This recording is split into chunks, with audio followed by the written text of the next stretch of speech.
Good morning, everyone, and welcome to the next episode of Strawberry Patches podcast. My name is Marina, and today again I'm coming to you from this beautiful place called Mount Eden here in Auckland, New Zealand. And today is a Sunday, the something of June, and I came to the Textile Arts Center to do some spinning. And we will have an amazing teacher, Kurt, who is going to show us today how to do single plies and how to felt them. It's gonna be so exciting. And if I can do, I'll do some videos over there. If not, I'll continue when I get home. Let's go. Hello, dear friends, and welcome to this crafty place. My name is Marina. I am a Russian girl living in New Zealand, and I'm going to tell you all about my crafting adventures today. Thank you very much for joining me, and I really hope that you will find something useful and interesting for yourself here. I spend lots of time thinking about what I would love to show you and what would be interesting for you. So I hope there is something for each of you. If you want to see more videos, don't forget to like and subscribe, and let's start. Well, first of all, I'm going to tell you about some of my yarn dyeing adventures. I have a lot of that coming, and I have 3 finished objects, which I'm very, very happy about. I have a couple of whips and one very sad one. I'm going to tell you all about that. I have some new yarn that I somewhat purchased.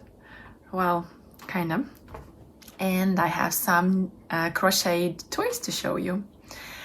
What else I'm going to talk about? I also wanted to suggest some free patterns that I was browsing through, and I just wanted to draw your attention. And I also love to kind of give a shout out to some podcasts that I enjoy watching, so maybe you will find them interesting too. So a very big warm welcome. I'm really happy that you are here with me. I'm always very touched to read your comments, and when you answer my questions or give me some suggestions, that's really wonderful. And I am so humbled that you spend the time with me and maybe do some crocheting and knitting while we are at it, and maybe drinking some warm nice tea. So let's start. I have so much to talk about. Maybe this will be a bit longer than usual, but I have about an hour until I have to pick up my daughter, Lydia, who is, by the way, somewhat a co-host, but now that she's in kindergarten, she is not that much in the picture, although I do have some lovely footage of us at the lake Pupuke, where there are nice black swans, but I will insert that somewhere. Maybe you have a... Hi all, we are coming to you from a very beautiful place here in Auckland and Takapuna. It's a lake with black swans and a little French cafe that we just had breakfast in. And now we're going to show you some native birds.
Let's start.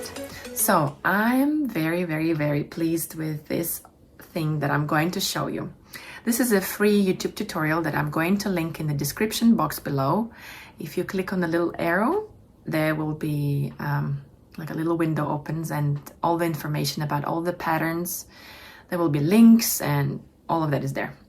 So I knitted this hat. This is a gnome hat for my daughter from my hand-dyed yarn, which I balled up, and it looks like this. Probably showed you in the previous podcast how it looked in the skein, but I wasn't very happy with it because it was a beautiful pink that had over-dyed with some green and blue. And of course it muted the color. Actually, it looks very nice on screen, much better than in real life. But anyways, I decided to pair it up with some lovely mohair. And ta-da! This is the gnome hat with some lovely, I don't know what they're called, like leaf motifs, which go all around. This is a very interesting construction. Basically, it's worked as sock heel. So I knitted this part. It was in flat. Then I knitted up this part and started to connect it with this. And then you pick up stitches from here and you close the hat. And then the best part that I loved about this tutorial is a special cast-on edge, which is called the Italian cast-on, and the hollow ribbing, which I have never seen in any of the English. Oh yes, this pattern is in Russian. I mean, the tutorial is in Russian, but she explains everything and you can see, so maybe it's worth checking out. I don't know, maybe that's worth checking out for you.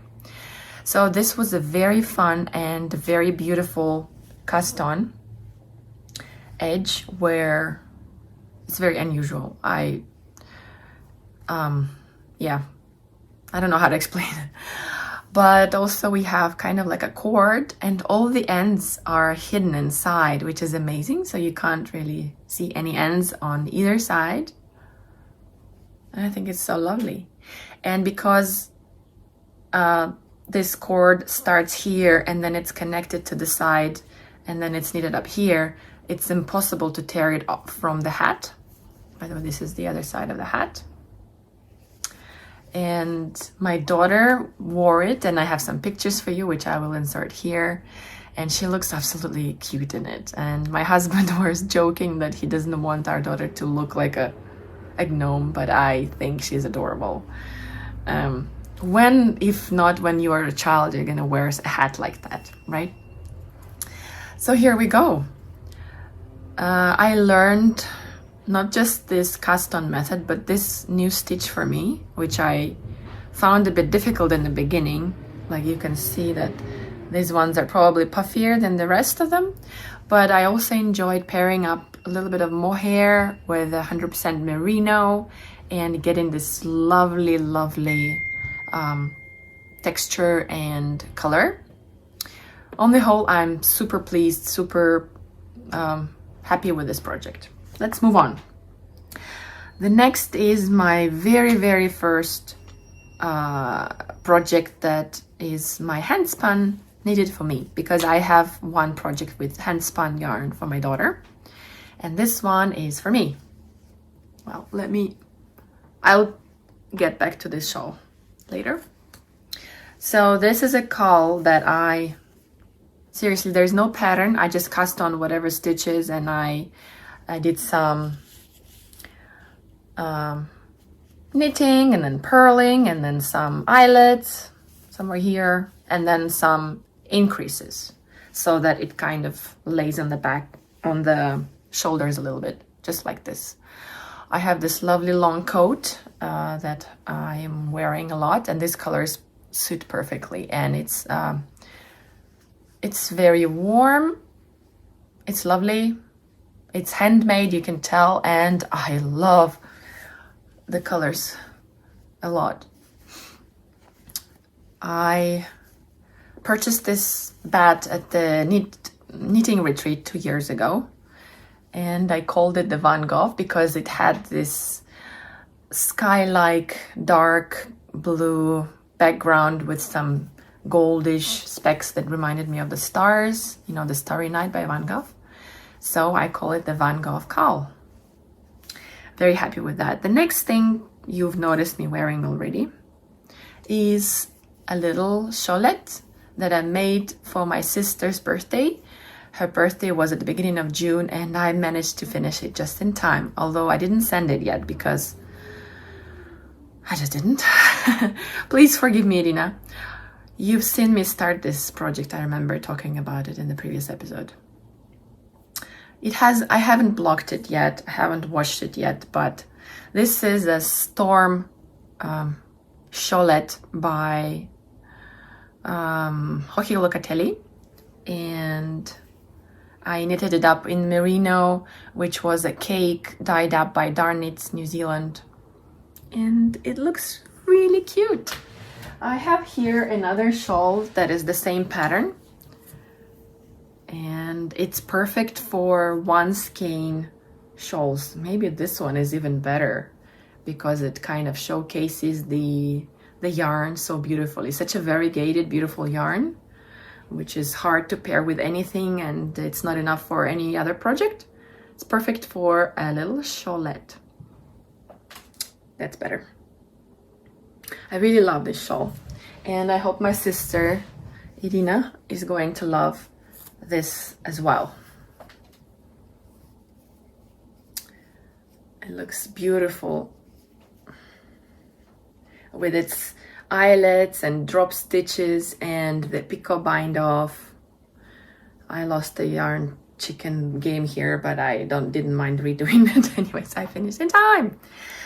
So these were my 3 finished objects. Now, next thing I wanted to talk about is some works in progress. Let's jump right into it. So I really wanted to knit another shawl, and I remember I told you that I have this lovely possum and merino blend that I wanted to reknit. I made a little scarf shawl with it already, but I didn't like how it was sitting. It was like a lawn sausage that kept curling, and I didn't like it. So anyways, I'm making this spindrift shawl, which is a free pattern, by the way, by Curious Handmade. And well, it's a little bit scrunched up, and I'm in the middle of the row. No, yes. Oh well. Anyways, there isn't that much to see right now anyway, just that I've finished the plain stockinette part, and I'm at the eyelet part. And I will see how much yarn I have, how many more rows I have. The pattern calls asks you to do 5 eyelets rows, but I may or not have enough yarn for 5. But I have another ball of similar blue color, but one color, and I was thinking that maybe I will do a border a little bit longer. Anyways, this pattern is easily modified. Just keep knitting, and the increase is a very intuitive. I really recommend this for any one skein shawl, especially if you have this gorgeous skein that you don't know what to do with and you would really like to showcase this on your beautiful neck. That's the way to go. And of course, I have been knitting on my rose cardigan, which is this glorious number that I showed you. And I think many of you may have, well, one of my friends from the knitting group that I go to decided that she wants to make one since she saw this one. So what I did here, excuse me, I'm trying to put it on. I've finished one sleeve and I started the other, as you can see. And let me see if I can put it on. Well, there isn't much to see, but I just wanted to record kind of this progress and show you what point of the process we are at. So, although this is a wonderful project, it takes forever to knit. And even though I really enjoy knitting it, it just, oh my God, so much time. But yeah, at least once, I think everybody would love knitting it. So I made the sleeve a bit longer, as the pattern calls for kind of a longish sleeve, and then I thought that I would just roll it up like that, and I think it looks kind of nice like that. I like it. So I will do the same here. I have also worked quite a lot on the second panel, which is going to be along the side. I have almost finished the first one, so this is what's going to happen here. Oh yes, lovely. I absolutely love it. So a lot to go, but this goes, oh no, one stitch is off. This goes pretty fast, and I even remembered the pattern. It's nothing hard. It's a very lovely twisted rib and a little bit of cables and another twisted rib in the middle. So very happy with this project, unlike the next project that I'm going to show you.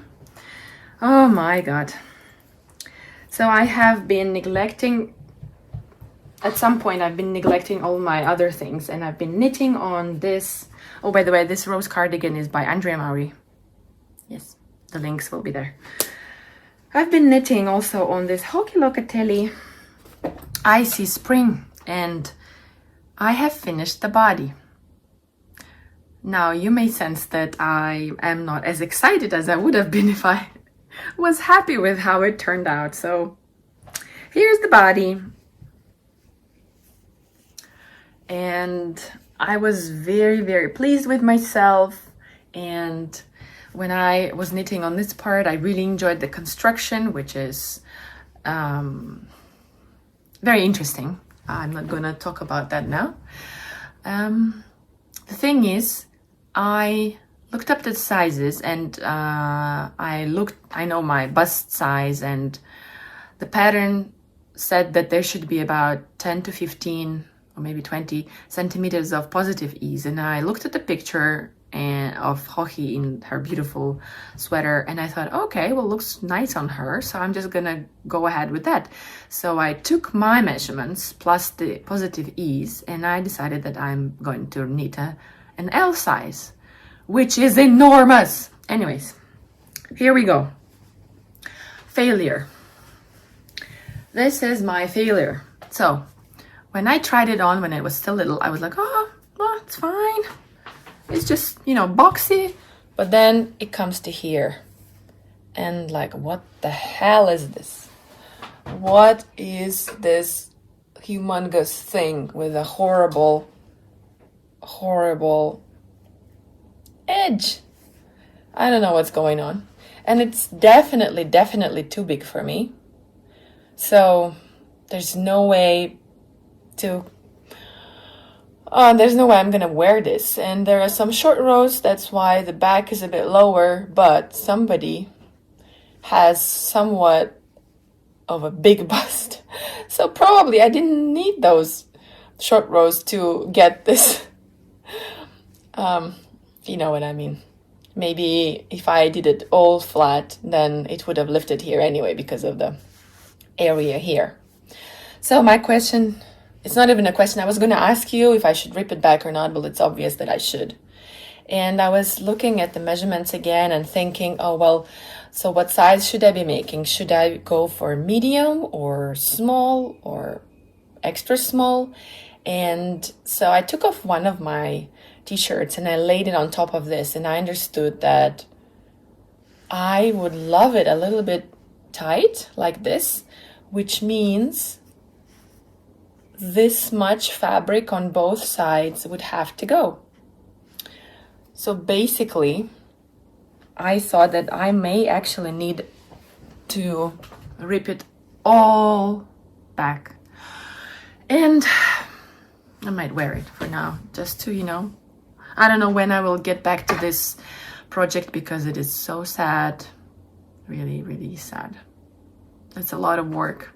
That's 300 grams 300-gram balls of knitting and many, many hours. So yeah, this is going to be all ripped out, frogged. And I'm not even sure that I want to do this pattern anymore because I'm so devastated.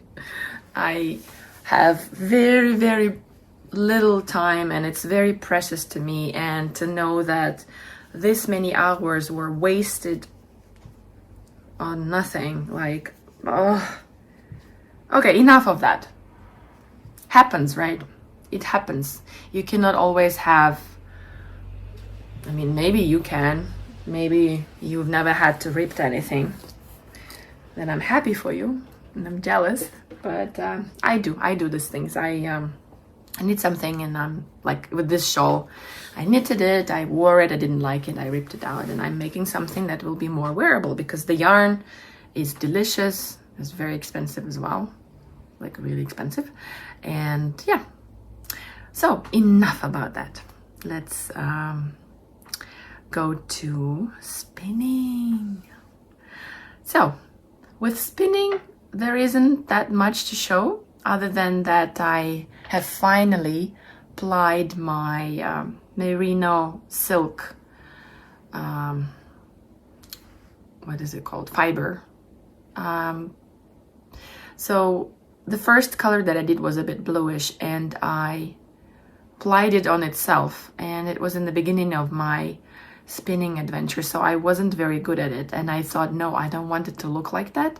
I want to have a single ply because it shows all the colors better, the yarn looks more relaxed. So I told you once that I'm going to try to ply it with this tencel thread, and I'm quite happy with the results. Once I have made a swatch, I will show you how it looks all knitted up, but I think it's really soft compared to the other one that I think I spoiled because it was over twisted and everything.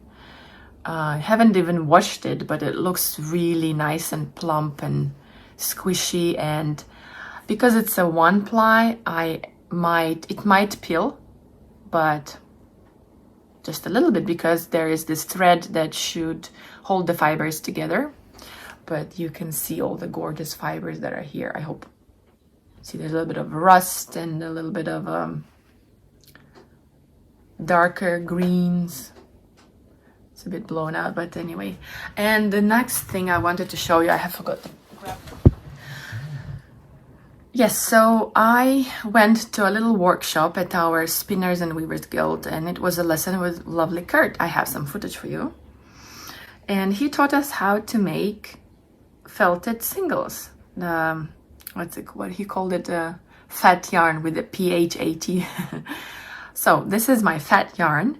I have spun, I think it would be like worsted weight probably, and then we felted them. So what it does is that before you felt the yarn, it's all like curly and springy and it has a lot of bounce to it. But once you've plied it, which is basically shocking the fibers so that they grip onto themselves, it makes the yarn more balanced.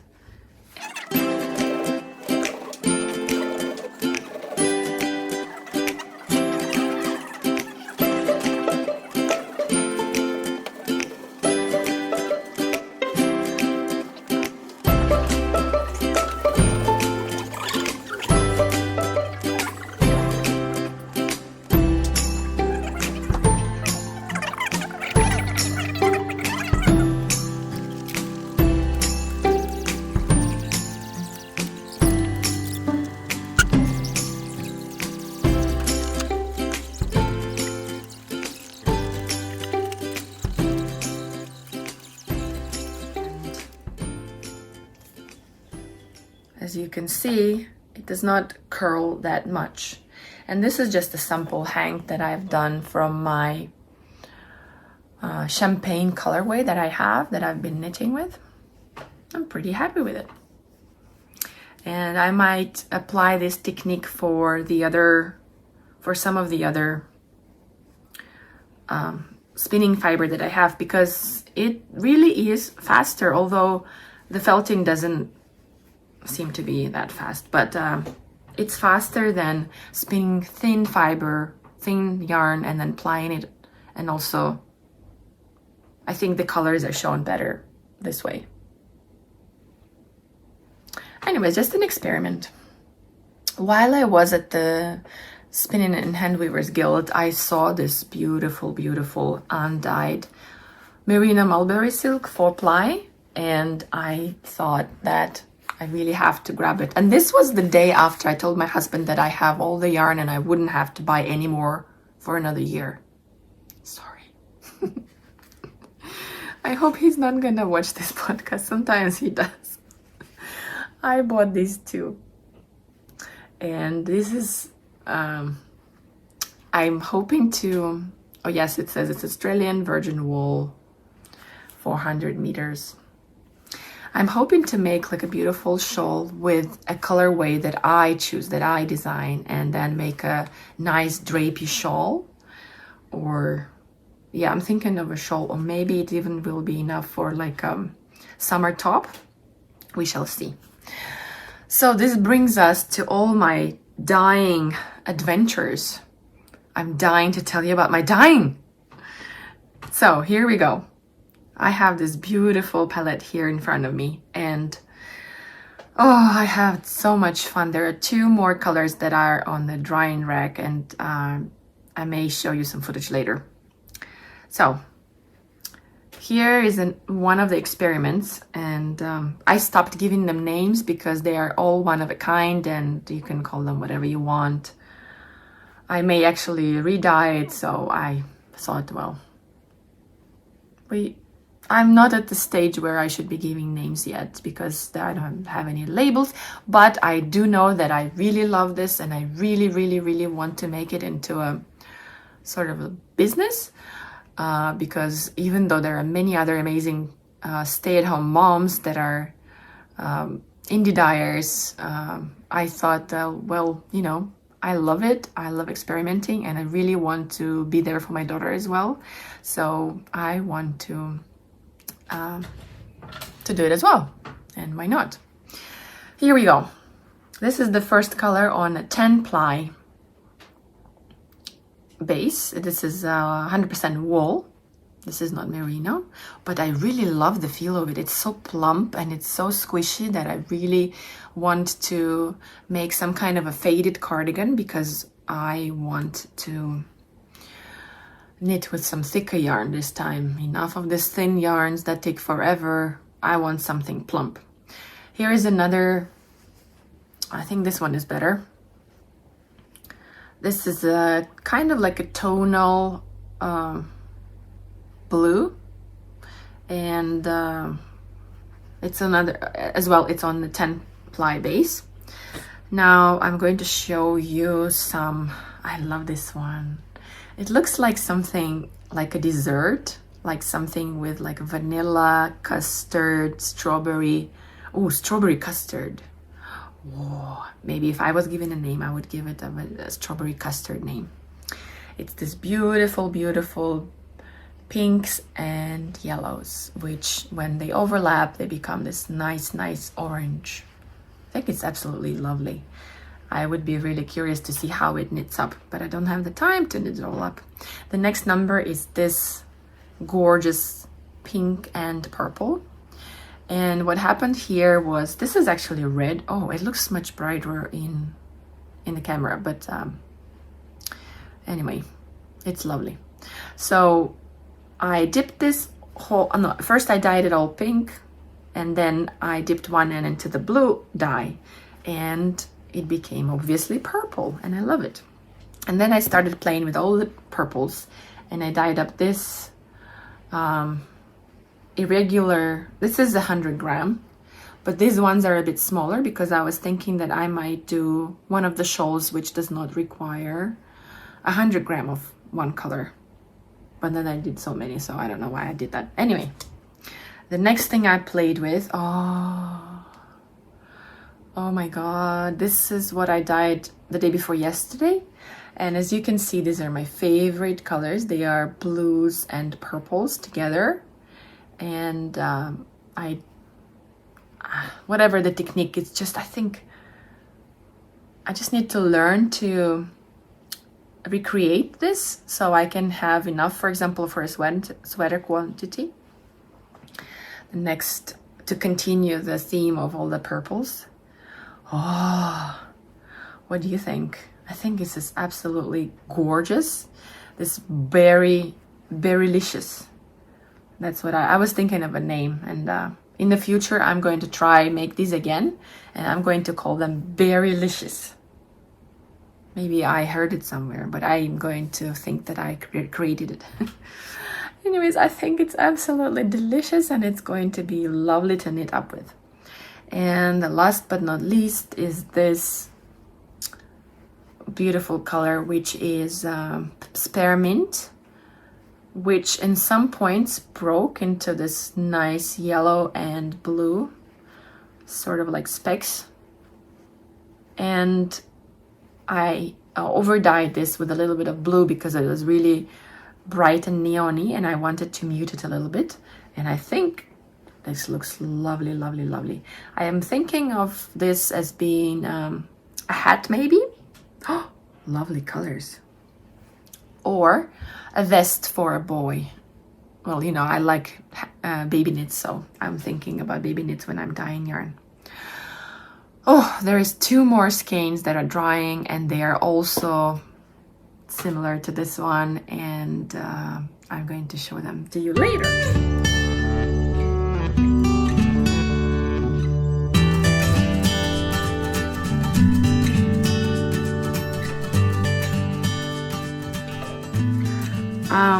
Next thing I wanted to talk about, since we're on the subject of yarns, I have a very good friend that I already told you about who came to see me, and she was so kind that she gifted me some things. So she's the one that made this bear, crocheted this bear, a little bit of fluff coming out of the ear, and I bought this for my daughter, and she absolutely loves this one. She hugs it and says like, she's so funny. By the way, Lydia at this age is so cute. She's 19 months today, and she started to talk. Like, she says things like, that's all, and the car, beep beep, car, and the bus, which is in Russian avtobus, she says abu. It's so cute. Anyways, so she loves this bear, and Liana, who made these toys, she also brought us some more toys. Oh, it was so, so kind of her. This beautiful, beautiful Miss Cat with a lovely skirt that comes off, and my daughter loves taking the skirt off, and she can't really put it on, but she loves taking it off. And then look at this cutie. It's so tiny. I can only imagine how much work it took to assemble and to knit this at very tight gauge. Liana, you did a wonderful job. And like, oh, look at this. The cutest thing ever. Little tail. And then this little pumpkin, which she said that it was so hard to make because all of this wonderful shaping is made with decreases. And it was very hard, she says, to figure out how to make them perfectly. But I think it's a really, really cute pumpkin, and this would be our, we will take it out for Halloween for sure. And this cutie, I have it next to the computer with me. Isn't he cute? This is some lovely, lovely cotton, which I think she called it the plombyr, which is this Russian ice cream that we used to have when we were little, and it has like a little chocolate sprinkles, sort of. But anyways, look at this tiny, tiny bear. So cute. Boop. Boo boo. It's absolutely cute, and I'm even afraid to give it to Lydia because she doesn't really appreciate these things as much as I do. But anyway, Liana also, when she came here to New Zealand, she was shocked by the absence and of cotton yarns and the prices on them. So she decided that she wants to import some and distribute them. So I had to get these 2 beautiful cakes. They are the Turkish yarn art flowers yarns. and they are 1,000 meter cakes and 250 gram ones.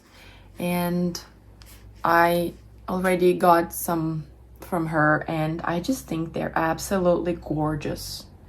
The problem with these ones is that it's hard to make a garment from them, even though if it was enough meters. But yeah, because of the color distribution, I think it would be wonderful shawls. And I actually am thinking, after all this rose cardigan's done, and I'm gonna forget about the icy spring failure, and the shawl will be done soon, I actually want to cast on a shawl. And I don't know whether I would pair it with a, like, if I had white mohair, that would be nice. But anyways, maybe I will make it just cotton. I will not add any thread, or I may pair it with something fluffy so that it's more warm, because if it's just knitted like that, it will be a summer shawl, and I have no use for them because right now it's winter and it's raining a lot and it's just heavy cotton.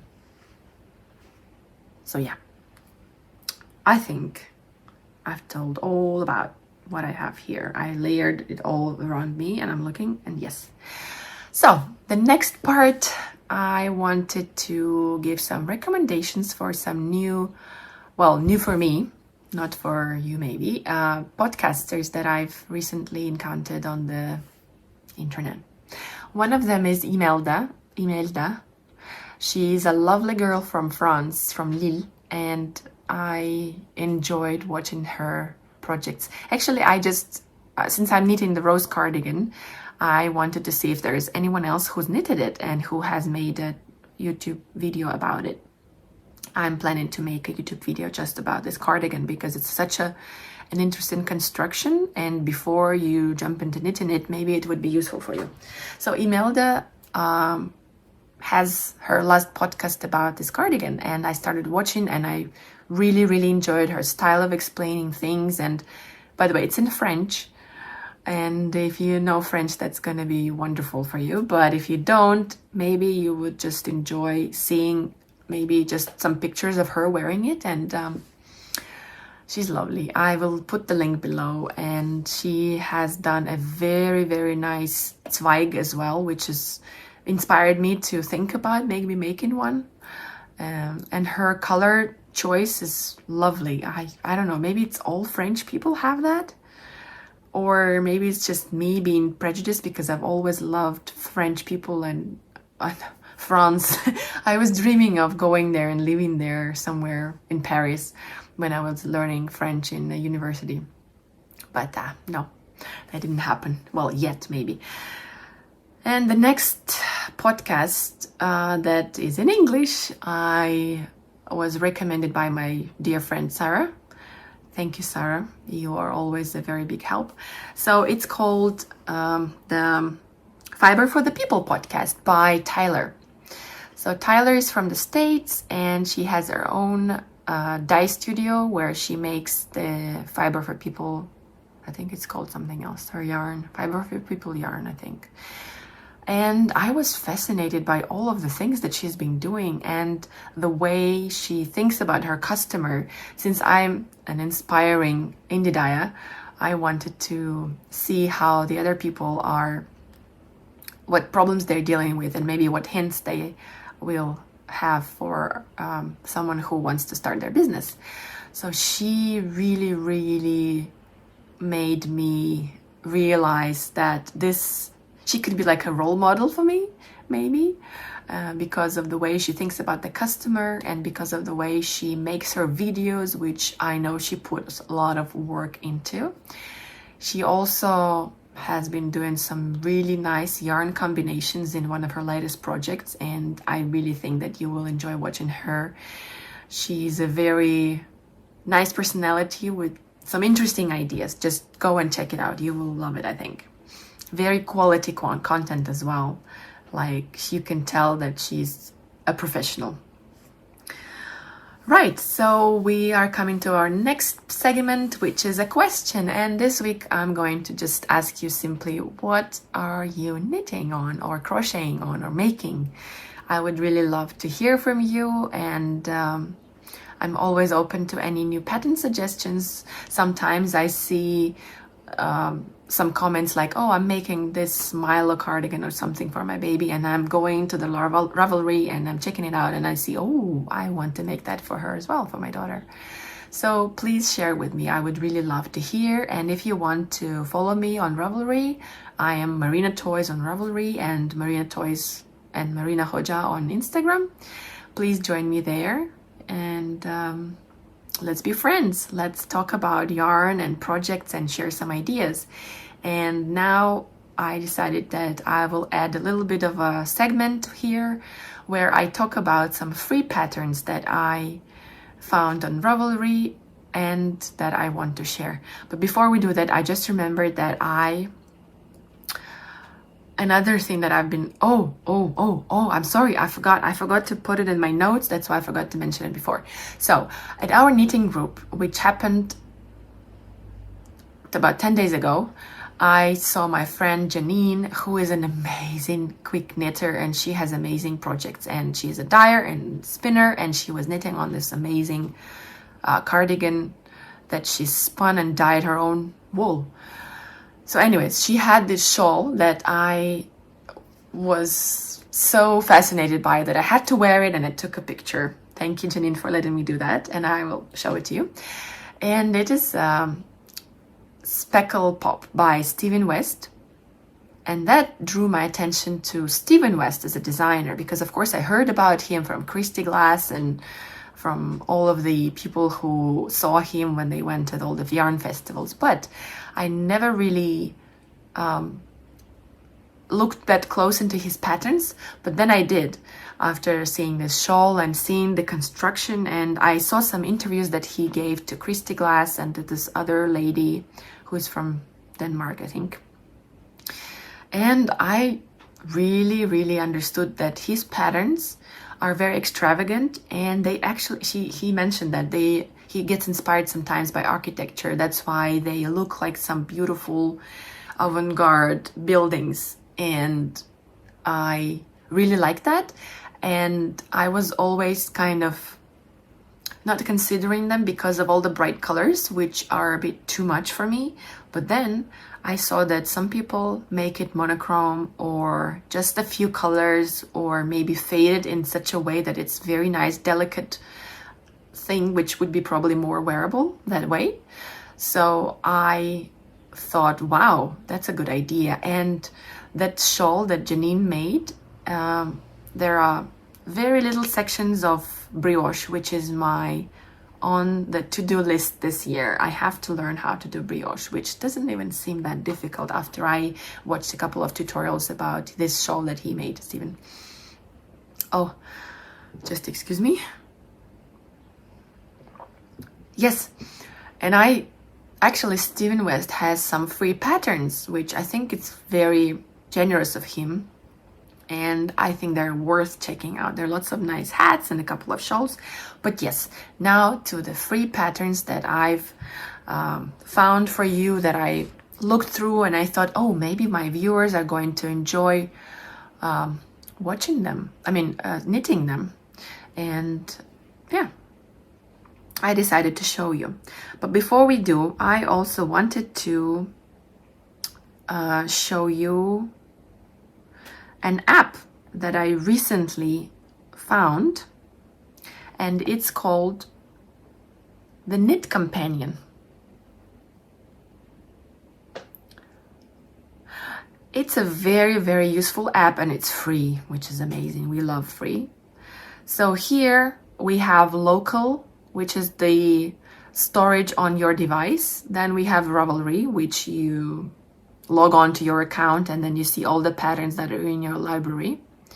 And then there's Dropbox as well, where you can, you know what that means. So anyways, after you've searched through your patterns on Ravelry, oh, this is, by the way, I'm not sponsored, but anyway, I just love this app and I wanted to show it to you, and maybe you will find it useful, because sometimes you don't have your paper with you, like I don't. And it's so easy to just check it on your phone. And the best thing about it is that you can download the pattern from Ravelry, For example, this Cancun, which is also a free pattern, kind of a t-shirt. And I've already started this project. And you can, for example, if there is a chart or a row count, this is a free pattern, that's why I don't think it will be a problem showing you. This is a very nice ruler to keep track of what you're doing. And then there are so many row counters, which is amazing, because in my making the ribbon, the collar band for the rose cardigan, this is very handy. So you can also so you need to upgrade to be actually marking or doing some markings on it. But look how easy it is. One tap and it counts your rows. Awesome, huh? Right. So now I want to finally get into the free projects page. One of them is this shawl. So I have so many beautiful skeins that I have to think of what to do. And I was looking at shawls recently. This is an Aphetos.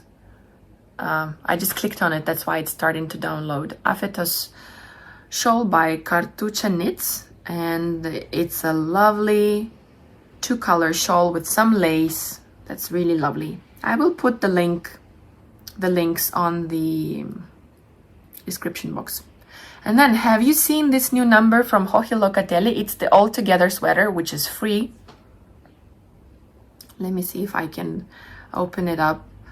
I watched one of her diaries, and she was designing it, and I remember how she did the color work in a clever way with some flowers so the floats are not too long, to be able to write all together on the front of it. And she's put so much work into it, but still this pattern is for free. She's such a generous designer. It's incredible. We will see. I guess there's lots of charts in it because it takes some time to download it. Oh well. The next shawl is the Blütenmeer, the Sea of Blossoms by Coral Veronica. It's also lovely with this really lovely flower stitch. Then there is this Bojagi shawl. It looks absolutely fantastic. It's by Knit Boob Designs, and I love how there is lace and you can use variegated colors with maybe paired with some solids. Isn't it lovely? Then we have the Boneyard shawl by Stephen West. You know, if you want to try Stephen West, but you are not, maybe you don't have the budget to pay for his designs yet, just try it out. This is a free pattern. And this is a very interesting, I don't know what to call it. It's called Bonjour, Hi by Espace Tricot. And I think this would be also lovely with maybe 2 skeins. Next things.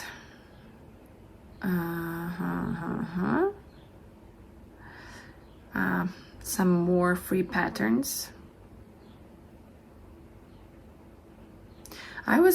I heard a lot about Isabel Kramer, and I think that she's an amazing designer, and turns out she also have free patterns, and this is one of them, Driftwood.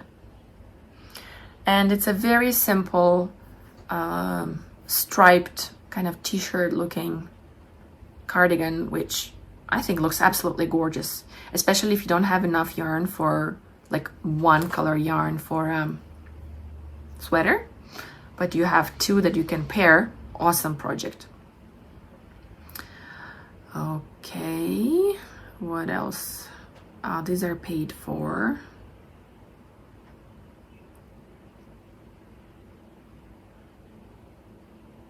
I think this is absolutely fantastic as well. So there's Girlfriend Market Bag, which is also a free pattern. And if I had a little bit more time, I would make it. It's by Laura Spradlin. I just think it's easier to buy one. Oh, this is another shawl, which turns out it was advised to me by my friend, and it turns out it's on the top list in Ravelry right now. It's this one color, or you can mix colors, shawlette, and it has a beautiful, beautiful lace, which when you block, it just sings. It's so gorgeous. Oh, this is another hat that I've discovered from the free patterns. Isn't it gorgeous? The Irma hat by Aneta Gasiorowska. Very nice, interesting stitch. You know, something if you're bored of simple beanies. There's another one, June hat by Megan Kelly. Oh, I love the texture and the colors on this one. There's another, I think this one is in DK weight, the Kana Cholette by Jennifer Weissman. And I still have to figure out what to do with my alpaca yarn that was a shawl that never happened. Oh, yeah. Also, this is a free pattern, the Kindness Cal Shawl by Jala Spiro. And I've seen it knitted up by someone here in New Zealand, and it looks absolutely fantastic. Oh, this is another one that I want to make. Oh, by Isabel Kramer. Lenny. Oh, it's such a shame you can't really tell the beautiful... It looks like little trees. Maybe like Christmas trees. It's lovely. Oh yes, so it's so funny when I go to some of the meetups. Sometimes I find people who say, "Oh, I know you," and I'm like, "Oh my God, do I know this person? What's her name?" And oh my God, like I'm so bad with names. I'm terribly sorry. But turns out it was my viewer who has watched some of my podcasts, and of course she knew me, but I didn't know her until now. And she was wearing this nice shawlette, and she advised it to me, and it has the cutest name. It's called May I Borrow This Please by Lorraine Waitman. And she says that it's a very quick knit, and it's perfect for the one skein shawls that we all have and treasure and don't know what to do with. So yes. Anyways, there are more and more free patterns, but I'm sure you can do what I did. You can go on Ravelry and search for patterns, and then click the free button, and then choose whatever garment you want, whatever weight of yarn you want to use. And if you don't know what Ravelry is, then oh my God, you have to find out. I've been telling all my friends, knitting friends, that, oh, by the way, I'm going to host like a knitting party next week here in my house with two of my Russian friends. One is newly converted, Liana. I taught her to knit. And another one is an experienced knitter that I'm going to meet for the first time. It's so exciting that it's going to be here. I'm so excited. I know you don't really want to hear about that, but anyways. So let me see. I think that's all I wanted to tell you about today. Sorry for being so excited and maybe rumbling a little bit. When I get too excited, my English is not as good. Sorry. But I'm very glad that you were able to join me for this almost hour, with all the other videos, it may be an hour footage. You're always welcome to leave any comments below, and I will be so happy to read them. If you love any of my yarns, I'm going to soon be posting them on Facebook or somewhere else, and I will be selling them. So if you want to support me as an indie dyer, I would really much appreciate that, and just contact me if you want to purchase any of these. And these are, did I say that? They're all, except for this 12 ply, they're all merino base, and there's just different twist and different weight, DK or 4 ply. So thank you very much for joining me today. I hope you have a wonderful week, day, and I hope your knitting doesn't disappoint you. I hope you will win all your yarn chicken games. I hope all your stitches are nice and even and you have plenty of time to knit, crochet, and make whatever you're making. And I'm sending you all my warmest wishes and hugs all the way from here, New Zealand, on such a beautiful rainy day. And I'll see you in the next episode. Bye bye.